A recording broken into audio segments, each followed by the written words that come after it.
Bom dia, sexto ano. Aqui é a professora Karina. Estou passando agora para fazer a conferência da nossa aula de hoje. Hoje é dia 12 de novembro, tá? Então, nós iremos fazer a nossa conferência de hoje. Espero que vocês estejam bem, estejam se cuidando, né? E vamos à nossa conferência de hoje. Vou compartilhar a tela com vocês. Aí, se vocês não conseguirem visualizar alguma coisa assim, aí fala, por favor, que aí eu vejo aqui o que a gente pode ir mudando, tá bom? Então, vou começar a compartilhar a tela aqui com vocês.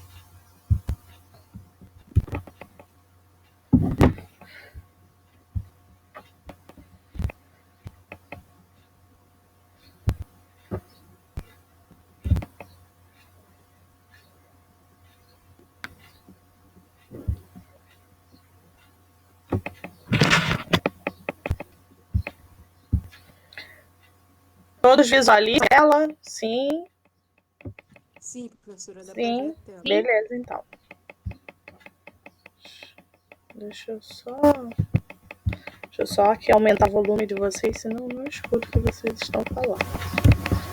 Vou aumentar aqui para eu escutar vocês.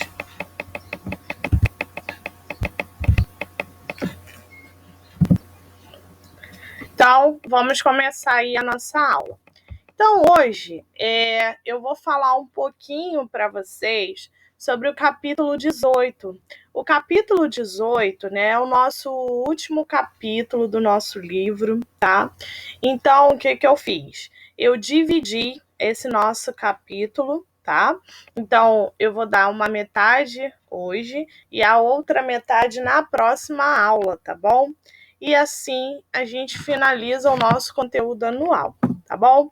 E aí falaremos, né, nesse capítulo 18, sobre o trabalho no campo, os proprietários rurais e o uso da terra, tá?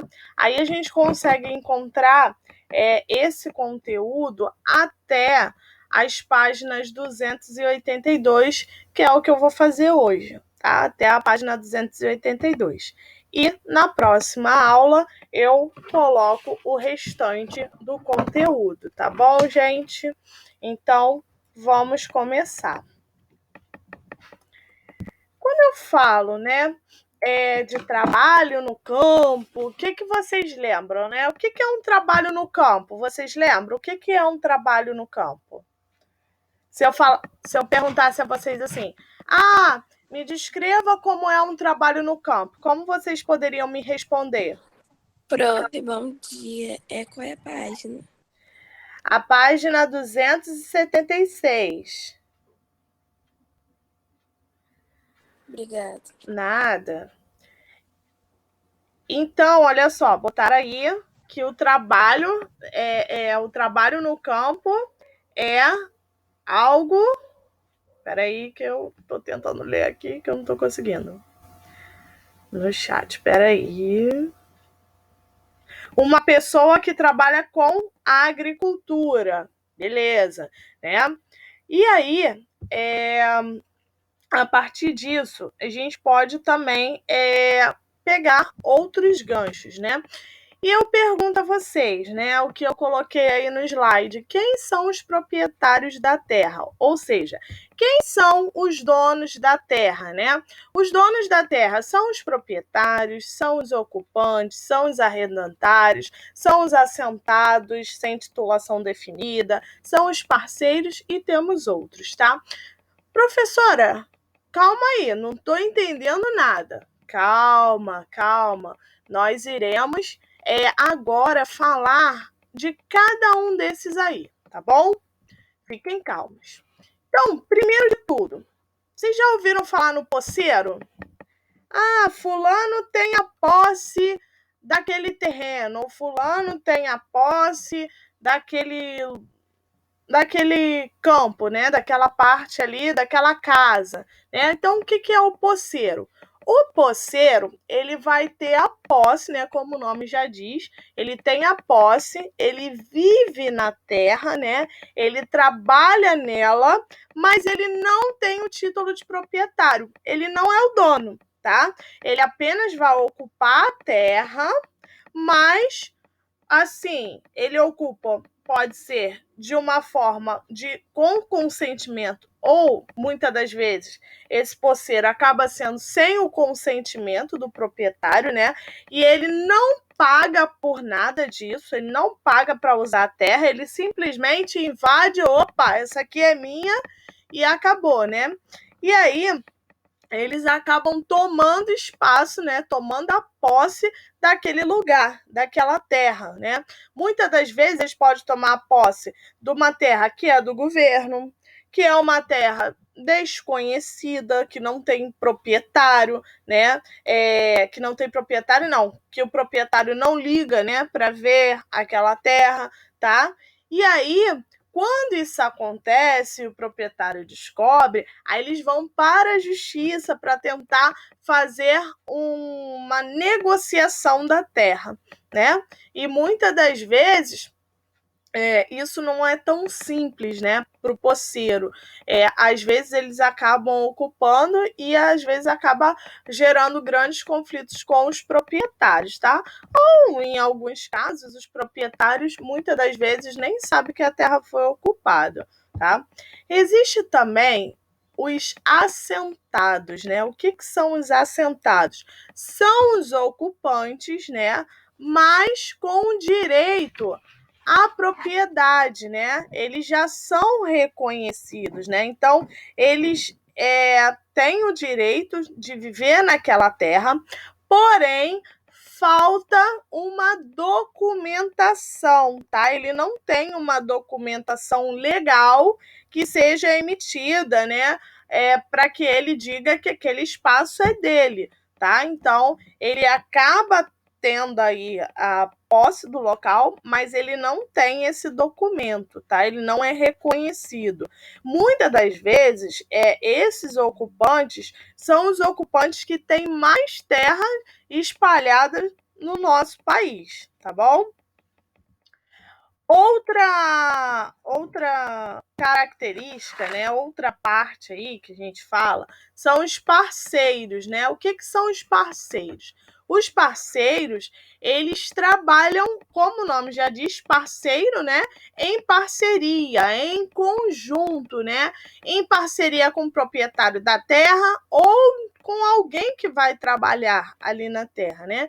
E aí o que acaba acontecendo? O parceiro, ele vai receber do próprio proprietário, né, um pedaço de terra para cultivar. E aí ele cultiva, né? Ele planta, ele colhe. Em troca, o que ele acaba ganhando? Um pedaço de terra, né?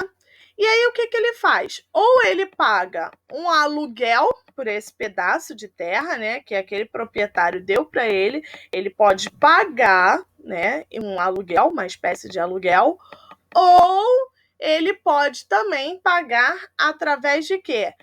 Daquilo que ele cultiva, né? Então ele pode fazer uma negociação, ou ele paga um aluguel, ou ele planta, vamos dizer assim, ele planta alface. Então, a metade da plantação dele de alface, ele vai dar para o proprietário.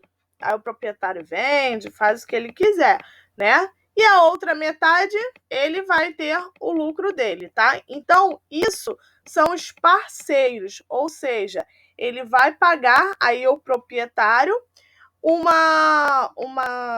um aluguel, né? Uma espécie de aluguel. Quando acontece dele pagar ser a metade para o proprietário e a metade para o agricultor, né? Para aquele que está plantando, né? Para o produtor, o que acaba acontecendo? Eles acabam dividindo a produção meio a meio, né? E aí eles são denominados como meeiros, tá? São aqueles que estão no meio a meio, que eles dividem meio a meio aí da sua porcentagem de produção, tá? Lembrando que os poceiros e até mesmo os parceiros, eles muitas das vezes, eles acabam praticando uma agricultura de alto consumo, né? Que é uma agricultura familiar, de alto sustento, né? Aquela agricultura sustentável, né? Que eles acabam sustentando não só a família deles, como aquelas pessoas do bairro local, tá? E assim a gente considera eles como os parceiros, tá? Que trabalham em parceria, em junção. Gente, até aqui é os parceiros. Alguma dúvida? Falem comigo. Alguma dúvida, gente? Não, Não. professora. Beleza, então. Vamos continuando. E aí, nós temos os arredantários, né? Os arredantários, eles são aquele produtor rural, né? Com melhores condições econômicas, tá? Porque eles acabam tendo uma renda, né? Então, eles pagam pela propriedade, que normalmente é uma quantia fixa em dinheiro, né? Então, ele paga por aquela parte, né, da produção, mas eles também podem ter a produção, a parte pode ser também paga não só pela quantia física, mas como também por produtos, por prestações de serviço, tá? Geralmente, os arredantários são aqueles que têm muitos recursos financeiros, né? Como grandes meios de produção, que acabam sendo necessários para o cultivo. Então, eles têm equipamentos, né, com altas tecnologias, né, para a produção. Eles têm a questão de incentivos para as pessoas acabarem trabalhando nesses locais, porque eles acabam ofertando grandes empregos, tá? Então, o que acaba acontecendo? Os arrendatários, né? Eles são esses produtores com essas condições econômicas bem melhores, tá? Então, eles acabam tendo, vamos dizer assim, uma agricultura mais levada para a parte comercial, tá? Então, eles acabam tendo aí essa agricultura levada para a parte comercial e até porque eles têm as ferramentas para conseguir isso, tá? Então, eles são chamados de arredantários. Claro que os empresários rurais, né? Aí a gente fala da parte dos empresários rurais e também da parte das indústrias rurais. Os empresários, né, são aqueles donos de pequenas propriedades, né? Ou pode ser parceiros, ou pode ser poceiros, né? Então, eles acabam aí pegando essa parte, né? São aqueles proprietários, né? A propriedade é pequena, né? Ela pode ter aí cerca de 100 hectares, mais ou menos. Claro que isso acaba acontecendo numa agricultura bem familiar, né? No Brasil, a gente tem muito essa categoria, né, de pequeno proprietário, porque eles acabam tendo o que? Aquela pequena propriedade pela qual eles plantam, eles colhem, né? E aquela junção da agricultura familiar, como a gente já estudou nas outras aulas, que são as pessoas da própria família que acabam trabalhando ali juntamente com a agricultura, tá? Essa prática é muito comum, principalmente no Brasil e nas pequenas regiões também, tá? Tem um aumento muito grande com relação a isso, né? Dessa agricultura familiar e pelo qual as pessoas têm a sua pequena propriedade. Lembrando que essa parte dos empresários rurais e a parte das indústrias, o que eles acabam tendo? Quando você é um empresário rural bem conceituado, né? Você acaba oferecendo o seu serviço não só para aquele espaço, né? Como é a agricultura familiar, para sustento, né? Ou para o comércio local, mas sim eles vão trabalhar para uma área comercial assim, bem extensa, né, para atender todo o mercado aí populacional, tá? Então, por que isso acontece? Porque esses empresários, eles trabalham com equipamentos que são muito modernos para a produção. E esses equipamentos vão gerar mais lucros, né, para eles. E aí a produção acaba aumentando, tá? Por quê? Eles investem na produção. Juntamente, eles vão ter tratores, colheitadeiras, né? Vão ter um transporte para levar, vão ter máquinas para selecionar, tá? Então, eles têm grandes investimentos porque eles acabam tendo uma posse maior com relação a isso, tá? E aí a gente divide de duas formas. A agricultura de precisão. O que é a agricultura de precisão? É um sistema de gerenciamento, né, na produção que acaba envolvendo aí, eles acabam coletando dados do campo através de satélite, aqui até tem a imagem, né? Então eles acabam pegando aí os dados, vê aonde que pode, que acha que deve ser plantado, né? Eles acabam fazendo todo um diagnóstico daquele pedaço de terra, daquela plantação, né? E acaba, a partir desse diagnóstico, tomando decisões, né, medidas que são cabíveis aos recursos que estejam disponíveis para aquele local. Então, eles veem se está apto para a plantação, né, o que pode ser mudado através desse sistema aí de alta precisão, tá? É claro que para que isso aconteça, é necessário ter um capital, né? Porque acaba ficando muito caro e, obviamente, o pequeno produtor, aquele produtor daquela agricultura familiar, ele muitas das vezes não consegue, né, ter dinheiro para isso, tá? Então, além disso, né, de você ter um capital, você precisa ter profissionais que sejam bem competentes a essa prática, tá? Então, geralmente isso acontece nas grandes propriedades, onde você tem um investimento muito grande com os capitais, tá? Outra parte também da agricultura são os grandes proprietários, né? Que eles acabam sendo conhecidos como os empresários, né? Até mesmo a parte das indústrias. Só que muitas das vezes eles moram no campo, né? Ou quando não moram no campo, eles acabam administrando seus negócios na própria cidade. Ele pode morar na cidade e acaba administrando da própria cidade a sua parte do campo, tá? A sua plantação, né? Então, ele com isso, né, com essa prática, eles acabam tendo diversas áreas espalhadas, né, no mundo inteiro, né? E aí eles acabam tendo um cultivo maior, uma atividade maior, né, com relação a isso. E a gente acaba denominando essa prática até mesmo como uma propriedade patronal mais especializada, tá? Gente, até aqui alguma dúvida? Não, professora, sem dúvidas. Ok, vamos lá. E para finalizar, vou deixar aqui, né? Vou falar um pouquinho sobre a agroindústria. Vocês já ouviram falar na agroindústria? Tem até uma propaganda que fala agroindústria, agropec, agronegócio. Já ouviram falar? Nunca vi. Não? Não. Não, eu não conheço isso não, tipo. Aquela propaganda que é Agrotec, Agropop, Isso. Isso aí, né? Então, quando a gente fala de agroindústria, né?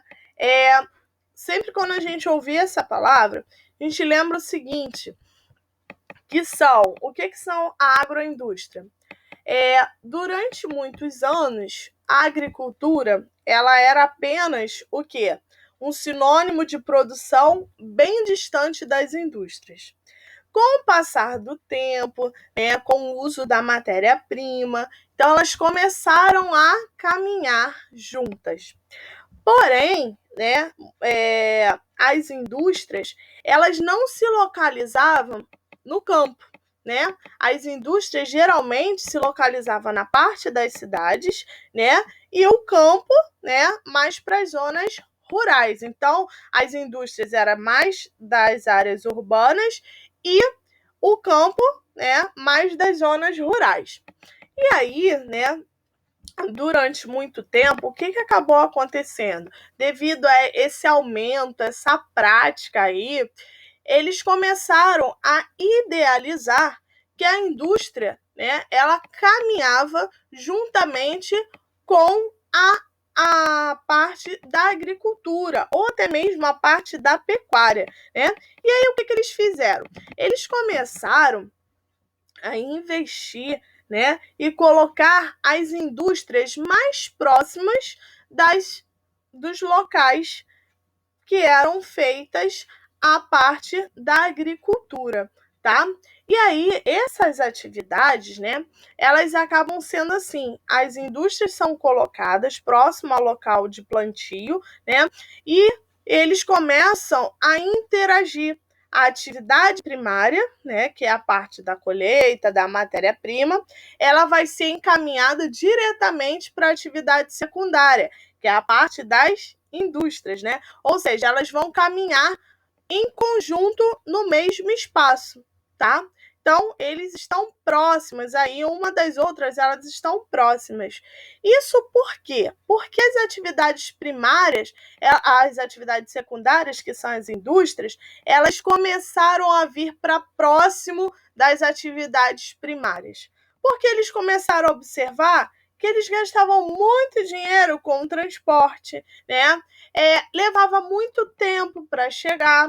Então, eles acharam, por finalidade, né, por bem, que isso ia diminuir o custo, né, benefício do transporte, da produção, então ia baratear para eles. Então, eles começaram a colocar as indústrias próximo às atividades primárias, próximo ao campo, né? Então, a atividade primária e secundária, como elas caminham lado a lado, né, eles fizeram essa junção. Por isso que a gente chama disso de agroindústria, tá?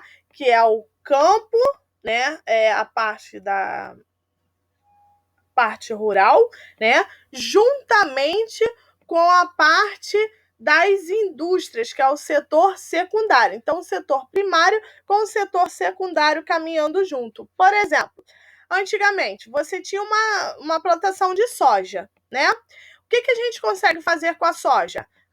Óleo, né, farelo, leite, entre outros produtos. E aí, até chegar essa soja na indústria, demorava. E o que eles fizeram? Colocaram a indústria próximo à plantação de soja. E aí, automaticamente, quando eles colhem a soja, eles já levam para a indústria e eles já fazem o óleo, já fazem o farelo, já fazem o leite, né? Já fazem o suco, ou seja, eles ganharam tempo e também condição financeira com relação a isso. Professora, isso pode acontecer com a parte do gado? Sim, pode. A parte pecuarista, né? Ou seja, você pode vender as suas carnes, né? Então, o cuidador, né, do gado, ele vai fazer com que ele cuide, né? E depois, quando chegar a época do abate, né, que é a época que vai matar o boi, né, para venda, ele acaba já na própria parte próximo ao seu local, né, de criação daquele boi, ele já tem o local onde corta, o local onde embala aquele boi, né, onde identifica o selo de qualidade, e isso faz com que fique muito mais barato, porque ele só vai gastar com relação a um transporte único que é para levar ao local de venda. Por isso que a gente chama isso de agroindústria, que elas acabam caminhando juntas, né, lado a lado, a agricultura com a parte da indústria. Gente, alguma dúvida? Não. Peraí, deixa eu tentar sair. Isso, sai. Nenhuma dúvida, gente? Tem certeza? Não. Sim, tia. Ok, então. já que vocês não têm dúvida, façam a atividade, postem lá no portal, tá bom, gente? Postem lá as atividades no portal. Eu vou deixar para vocês como atividade dessa semana as páginas 276, 277 e 279, tá? Que é desse conteúdo aí. Deixa eu só fazer a chamada aqui, tá? Lael, Milena, Milene, Rodrigo e Sofia. Foi? Todo mundo? Deixei de chamar alguém? Não? Foi todo mundo. Professora, foi todo- essas são as páginas para mandar? Sim. Sim, Sofia. Ok. Tá bom? Então, gente, obrigada aí pela participação. Vocês podem mandar até quarta-feira que vem, tá? Que é dia 19. Então, 19 não, 18. Quarta-feira é dia 18. Ih, gente. Isso mesmo. Tá? Vocês podem mandar a atividade direitinho. E eu peço para vocês que não deixem de enviar, tá? Porque isso vai contar aí para quê de vocês, tá bom? Gente, boa semana para vocês. Obrigada aí pela participação, tá bom? Vou deixar aí o vídeo. Opa! Ai, meu Deus. Vou deixar para vocês aí a conferência, a nossa conferência no portal, tá bom? Tchau, tchau, gente. Beijo. Tchau.